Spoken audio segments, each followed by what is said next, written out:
nabada daawadayaal mar kale ku soo dhawaada Han Entrepreneurship iyo muuqaaladeeni ganacsiga.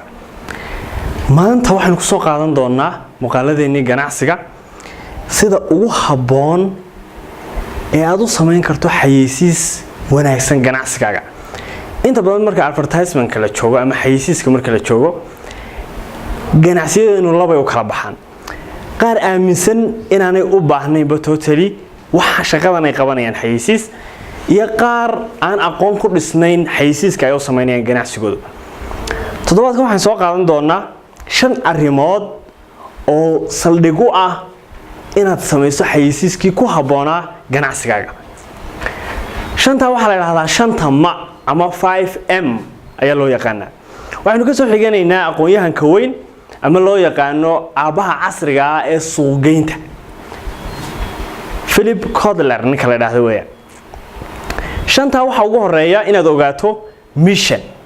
Waa maxay missionka ama waxa weeyaan aragtida ay ku dhisan tahay inaad xayeysiis u sameyso ganacsigaaga ama xayeysiiska aad u sameysaa waxay aragtidu ku dhisan yahay. 3 arrimood un baa muhiim markaad taagan tahay missionka ganacsigan xayeysiiska aad u sameynayso. hawsha doonaysa waxa weeyaan ma to inform ba ma borodhag iyo wax soo saar cusub oo soo saartay doonaysa in dadku ogaadaan.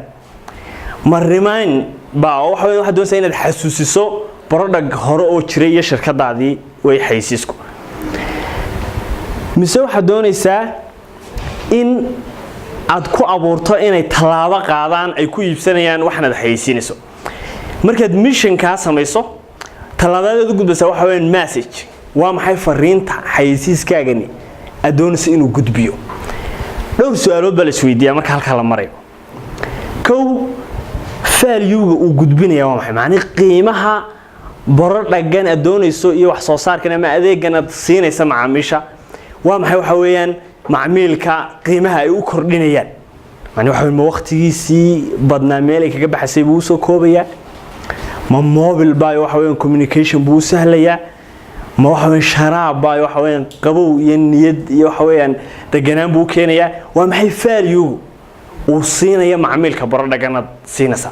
markaad message-ka joogto fariimaha isweydiinaysa kamid tahay. sidee baad doonaysaa markuu xayeysiiskan arka macaamilkaagu inuu dareemo? talaabadeed baad doonaysaa inuu qaado. waxaas oo dhan baad ku dhisaysaa. arrinka saddexaad ee u baahan yahay markaad xayeysiis sameynaysaa waxa weeyaan inaad go'aan ka gaadho media. yani warbaahinteed baad marinaysaa. maanta dunidu waxay maraysaa waxa weeyaan casri. dadkeenu inta badan waxay isticmaalaan wali TV-yadii iyo idaacadihii. laakiin waxa muhiim ah markaad doonayso inaad fariintaada xayeysiis gudbiso inaad isweydiiso meediyahan ama warbaahinta aad marinaysaa inay tahay macmiilkii ugu haboonaa halku joogo. arrinta afraad ee loo baahan yahay waxa weeyaan money lacagta.